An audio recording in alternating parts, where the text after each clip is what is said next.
What is going on, everyone? My name's Boit, and I'm back with some more Age of Mythology, the Titans action, spawning in the bottom of the map in the blue color, playing as Uranus. His name is Kimo. His partner today, in the top side of the map, in the red color, playing as Ra. His name is Joe, and it gets better, ladies and gentlemen. Their opponents today, in the green color, playing as Ra. His name is Ikaro, and in the teal color, playing as well as Ra, his name is GreenSeaSquash. We have possibly, arguably, the highest level 2v2 played for the entirety of 2021 right here. We have 3 games for you, ladies and gentlemen. This is going to be exciting. GreenSeaSquash has been at the top of the team game ladder for the longest time. He very rarely loses team games, and he is an incredibly strong player. I'm excited to see what happens in this game because Kimo and Joe teaming up, this is like craziness because Joe normally teams up with the Dodd boys, with Shelty, with Scardy, with those guys. You don't normally see Joe teaming up with another top player. So we've got 2 of the strongest 1v1 players going up together in this game versus 2 of the strongest team game players in the Age of Mythology community. If you don't know Ikaro, he's a part of F2, part of that dynamic team of team game players that just absolutely understand how to win team games at that strong level. He's also a very, very strong 1v1 player in his own right. So we will see how these games develop. We'll see what these guys are going to play.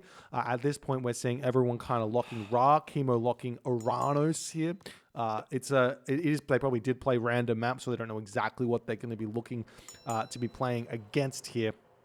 But Uranus on Anatolia in a team game 2v2 is possibly one of the strongest gods you can have for Anatolia in a 2v2. It's a very different matchup to say Uranus versus Isis on Anatolia in 1v1. In a 2v2, it becomes very, very nice for the Uranus player because you get this short distance to the shore, possibly only rivaled by Midgard, but maybe not even rivaled by Midgard with this distance here to the shore. So he's going to get a very, very nice archaic age and then move forward here and see what he can do. We do see a second dot coming up for Kimo very, very early. So it's looking like Kimo is going to go for a slightly later advance time with Uranus. I have been developing a little bit of Uranus ideas, and I think that this idea from Kimo doesn't make 100% the most sense. So the second dock here for Kimo indicates that he's going to be going for an extra citizen. So he's going for a 5:15 advance time instead of a 4:30 advance time. What you can do instead of this with Atlantean is you can go for a 4:30 advance time. Everything's normal. It's just the ordering's a bit different. So you get up, you use your Valor on your Oracles, you use your Promethean, you harass. But instead of making Trireme or Bareme straight away, you put villagers onto wood. So you go 1 villager gold, the rest onto wood, and you're going to spam up to 18 fishing ships by the same time your opponent hits the second age. So by the time your opponent hits the classical age, which will probably be about 5 minutes 15, your 18 fishing ship, you're researching per scene, you are just as economically efficient as your opponent, but you've managed to put some early pressure onto your opponent. Whereas Kimo here, he's actually slightly delayed here to get to the second age. That's going to be an issue. So let's jump over to the Ra players and see what's happening. I don't think they're going to be too surprised. We do have Joe almost at his 18 fishing ships here, maybe going to be getting just a couple more out to fill up these spots. And let's check out Ikaro over here, still not advancing. There he goes. He's going through Tar here. He's also got his 16 to 18 fishing ships. No surprises there.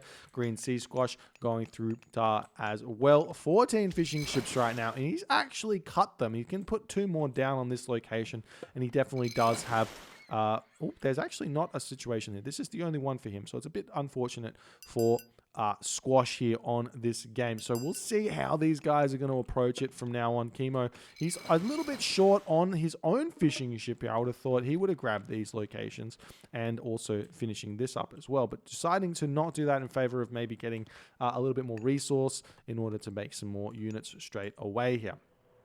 So no economic guild just yet for Kimo. Is he on 3 docks? 1, 2, 2 docks. 1, 2, 3 docks for Kimo. GreenSeaSquash does hit the second age first here. Joe then following suit.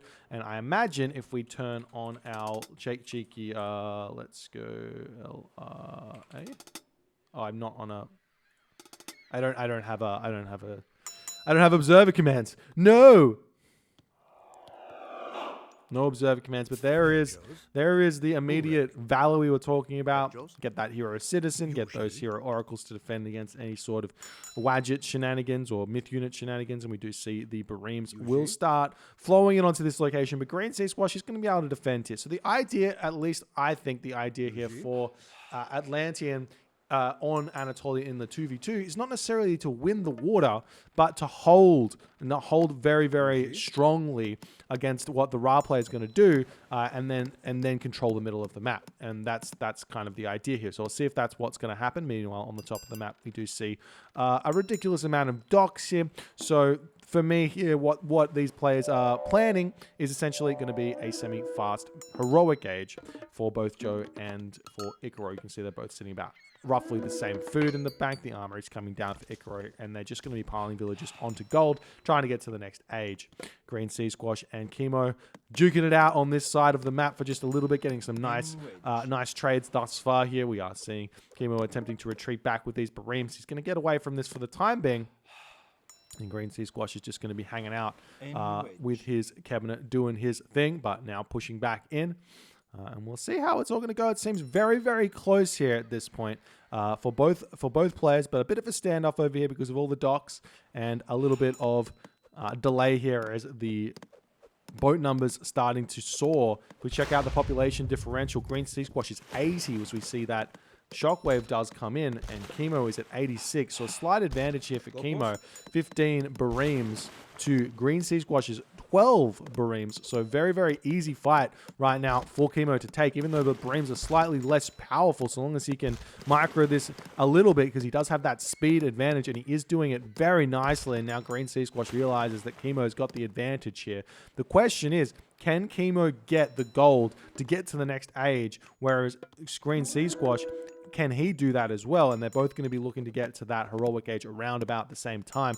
One advantage that Kimo is going to have over GreenSeaSquash in the heroic age is that Chaos God Power does so much damage to the boats, because you can use it on boats, and it hits 3 boats, I believe, and a myth unit. And yes, there's no myth units for Ra because he doesn't have access to Nephthys, but that's totally fine. We do see a huge amount of cabinets over here. Joe getting his second town center in favor of going to the third age here, whereas Ikaro, he's also doing exactly the same thing. So very, very mirrored game right now for these players. I'm surprised to see no heroic age, to be honest, because I feel like the heroic age, you get access to arrow ship cladding, you get access to those siege Bareems to take down the docks, and you just push through and win. But maybe this is completely fine here, as now Ikaro's got the gold to advance to the next age. Joe is also not quite having the gold to get to the next age. He's pickaxe at the moment. I imagine maybe Ikaro is shaft mine here. Yes, so that's a big boost there for Ikaro's economy to get to the third age, and that's helping him out a ton right now.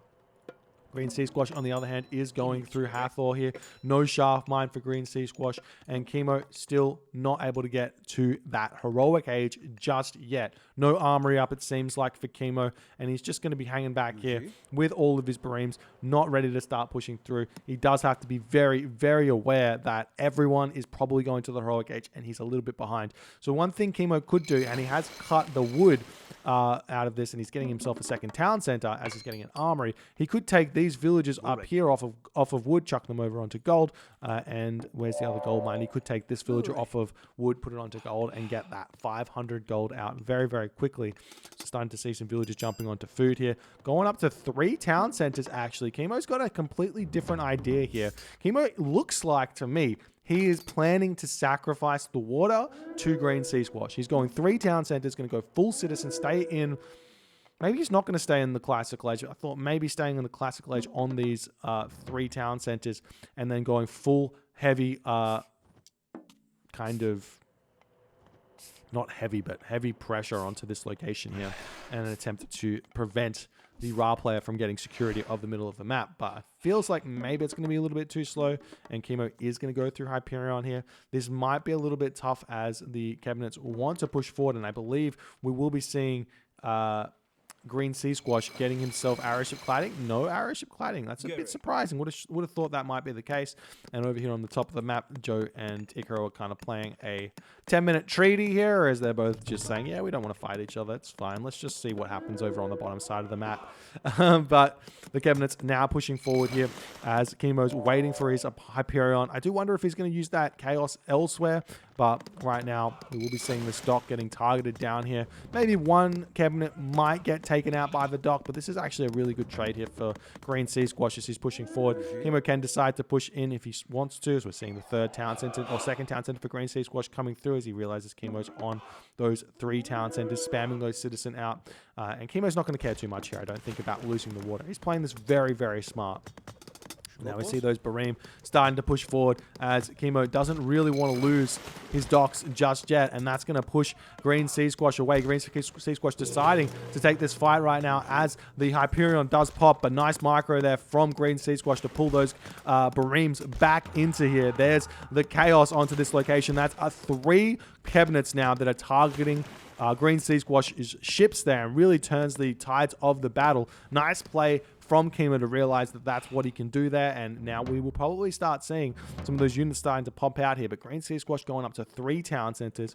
Joe and Ikaro in the standoff right now. We do see the armory coming up, a second armory coming up for Joe, as he's getting himself double siege works and making those chariot archers out on this location here. And these cabinets still pushing forward, still being very, very obnoxious here, as GreenSeaSquash is simply just going to target those down, pick those off. We are seeing the Bareems pushing forward. Ikaro going to be casting Rain here as he is pumping out these farms. Very, very interesting play here from from Ikaro, actually, as maybe he feels like he needs some more food income in order to get to the next age. There's the fortified town centers. Joe, on the other hand, has no farms out. He is gathering some food from the sheep here as he's pumping those villages down. Heavy cabinets are through now for Joe versus the cabinets of Ikaro. So Joe's ready to go. He's like, okay, time to fight. We will be seeing Ikaro pulling back. Joe's going to chase that one down.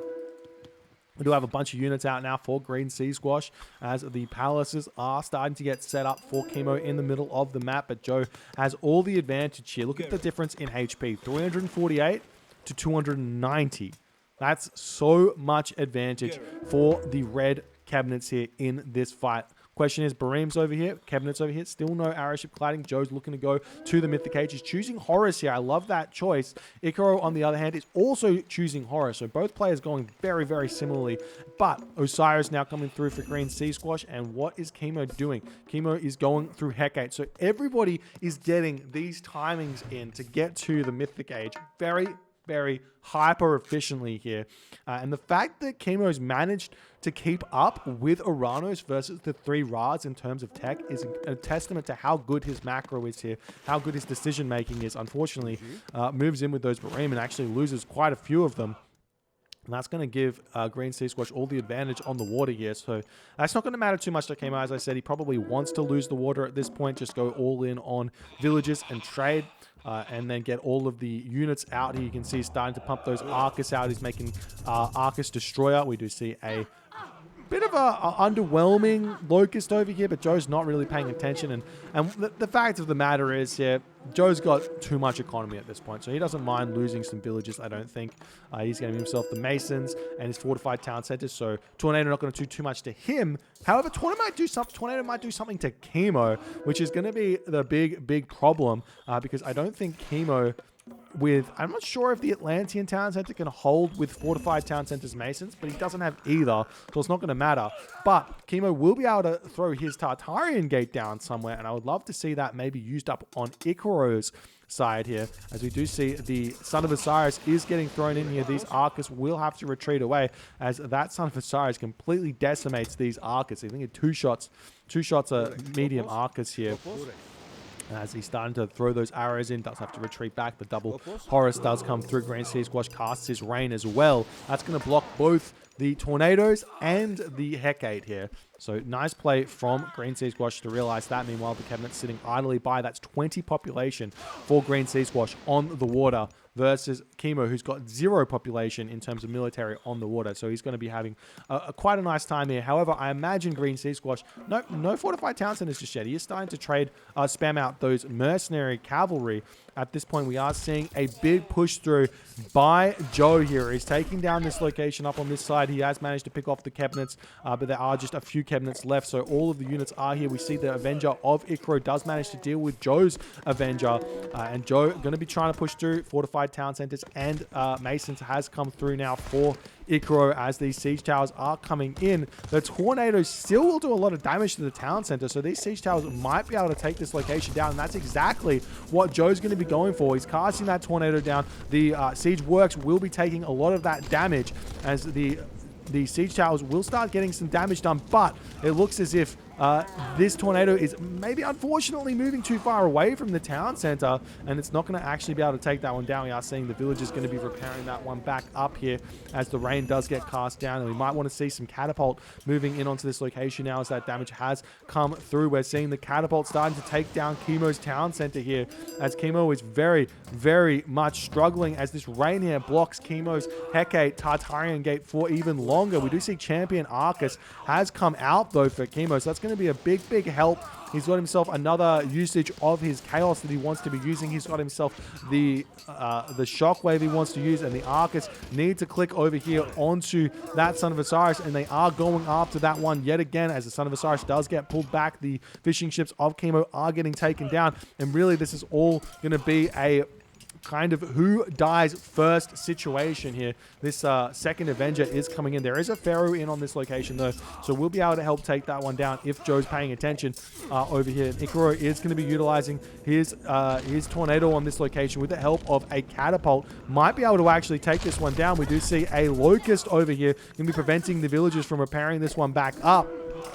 And it looks like the town center does end up falling there. That's huge for Ikaro. The town center for Kimo going to be falling as well, as GreenSeaSquash is able to push through here as these chariot archers moving forward, and it's not much that Kimo can do to push back, as this Son of Osiris is so huge here in this game. Still no usage of the god powers for Kimo. Kimo can simply just chuck that down somewhere, and he is moving those Arcus in onto the back. Got to be careful not to chuck this down here though, because there's 3 catapults that can very easily take that down. So we'll see where Kimo's going to be using this one. Maybe using it up on this location to help Joe out wouldn't be a bad idea. This town center is very low HP, but at this as this game is continuing, we are seeing the town center getting grabbed by Squash. There are a couple of these destroyers going to be slowing this one down, but the chaos comes down, doesn't actually hit the mummy, and that's actually really big, because now the mummy can help take down these destroyers.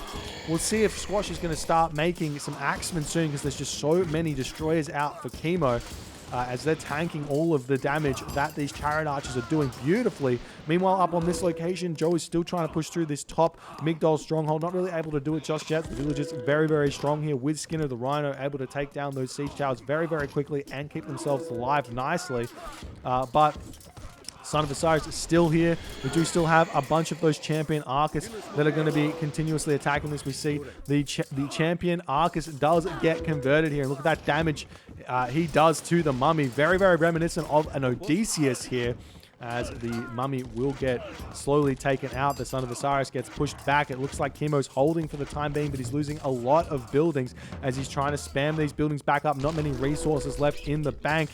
But the catapult might all get taken down here. We are seeing some walls getting thrown up for Joe. He's starting to make the catapults work here. The mercenary cavalry pushing through. Still no Tartarian gate getting thrown down anywhere for Kimo. It actually might have been better for Kimo to go with Vortex here, funnily enough, because then he could have Vortexed in onto this location, take this town center down, get a lot of chaos happening onto the map while sacrificing this location here. The Hecagigantes are very strong here as well, but unfortunately Unfortunately, Kimo not choosing that one and still not utilizing any of utilizing any of his Mythic Age spike at all, considering like not using Lampedes, not using the Tartarian Gate. There's not much else to be had here in the Mythic Age for Kimo.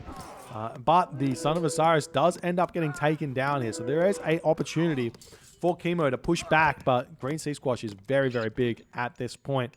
And Joe does actually seemingly look like he's not making any ground here. He is going in with these spearmen at this point to try and deal with the mercenary cavalry.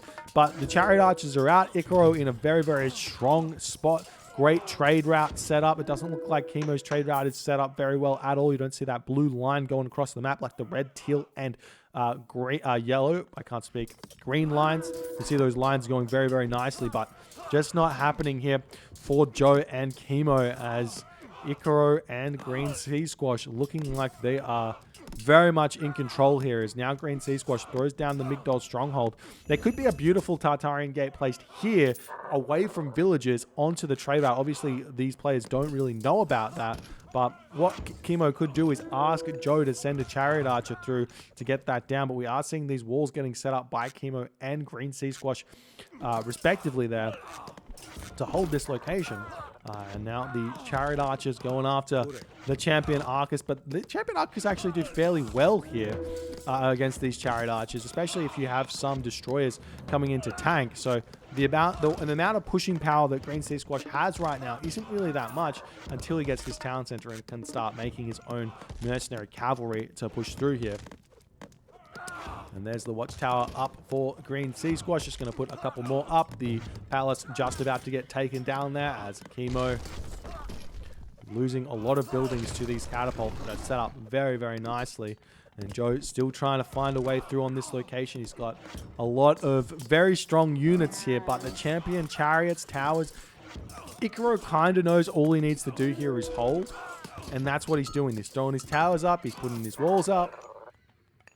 We do see Kimo making a move forward to this gold mine here. I'd like to see a sky passage over here for Kimo as well, as it's looking like Kimo's actually somehow managing to make a pushback over here.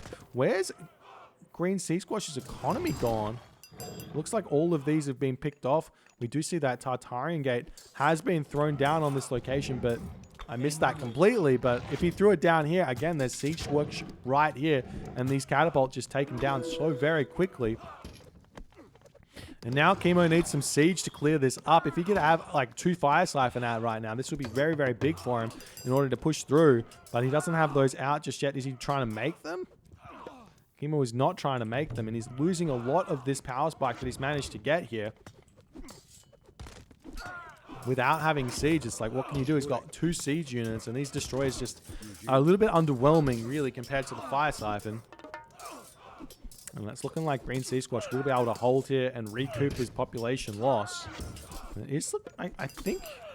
Did Kimo... I mean, Kimo must have maybe used something to take down all of GreenSeaSquash's food here, or GreenSeaSquash deleted all of his fishing ships. One of the two. I think maybe GreenSeaSquash deleted his fishing ships for more population here. Whereas Joe still has all his fishing ships going. The catapults pushing forward here as these towers are falling. And it is looking like, even though Joe is behind on score here, he is making ground. And score doesn't matter a whole lot at this point in the game, because you're just basically full. So long as you get full tech, score doesn't matter at that point. So it basically doesn't matter. It's all about ground and if you can grab a town center away from Ikaro or not. So we'll see how that's going to go. There is a slight opportunity for some siege ships here to take it down the side buildings. These ballista towers coming up for Joe, going to be very, very tough to deal with. But now GreenSeaSquash ready to start taking this town center yet again. The Axemen coming in to deal with these destroyers nicely. You do have to micro this. So the idea is that the chariot archers kill the Arcus, the Axemen kill the destroyers. If the chariot archers are targeting the destroyers, there's a slight advantage that goes over to the Atlantean player in terms of the trades. And one thing you have to be aware of is you need to be having more or the same amount of destroyers out as Arcus kind of vibes. But not quite happening here, as Now we see the catapult pushing forward, targeting down another palace here. A little bit out in the open, so it can get taken down. But we do see a fire siphon now coming through for Kimo, starting to make those towers up. Joe still inching forward over here, but Ikaro is going to be going through the Titans, getting his secrets of the Titans. If we compare the resources, Joe's got decent resources. Ikaro is floating a lot here, has a lot of resources here to be spent. Maybe needs less villagers out or something to be spending them, but we'll see how he's going to do here. The fire siphon going to be denying the settlement for the time being here, as Kimo is desperately holding on, but GreenSeaSquash is just slowly, methodically pushing forward. I'm a little bit disappointed to see this gold mine not being checked here, but Kimo will be out of this gold very soon. He does have the trade route started. Joe is starting his own Secrets of the Titans here, as Kimo, he's got the trade route sort of set up, but it's very, very small here, as he realizes that he's not playing Ra, so he can't really go up to 40 llama caravans here, as that fire siphon is falling, as more things are coming in, and Kimo in that moment does realize the game is probably over here. Joe not able to make any ground, and he does have to tap out as well. And that's the game. That's the first game of the series here. GreenSeaSquash and Ikaro take down Joe and Kimo nicely in this one. Very well played here. This is very much so how the top level of games are starting to go, in a way, in that it's all about hyper efficient macro, defending and getting to the Mythic Age at that incredibly fast rate. And the only difference here is that Kimo didn't get his Tartarian Gate down early enough. Because if we check the post-game down now, and we look at where the improvements were, Kimo, 13-minute Mythic Age, 1346, very competitive with the other three players. But in this game, there were 3 reigns that blocked Kimo. So this makes Kimo's 13-minute Mythic Age look like a 16-minute Mythic Age. That's when the Tartarian came down, right? Something like that, Tartarian Gate. 18 minutes it came down. So a 13-minute Mythic Age, 18-minute Tartarian Gate. That's not what you want to see. If Kimo had managed to chuck this Tartarian Gate down straight away and avoided all the reigns, then maybe this game is slightly different. And it does lend a little bit of credence to maybe in a team game, these reigns blocking God Powers is slightly strong here, especially when there's 3 of them. But that comes down to a little bit of miscommunication on Joe's part for casting his own reign. So it should have only been 2 minutes delayed, but still a 15-minute Tartarian Gate versus a 13-minute Tartarian Gate is so vastly different. And unfortunately, that was probably the biggest deciding factor here in this game. And that was the game indeed. If you guys enjoyed this game, please consider hitting the follow on the Twitch. If you're on the YouTubes, hit that subscribe button, and I'll see you guys in the next game.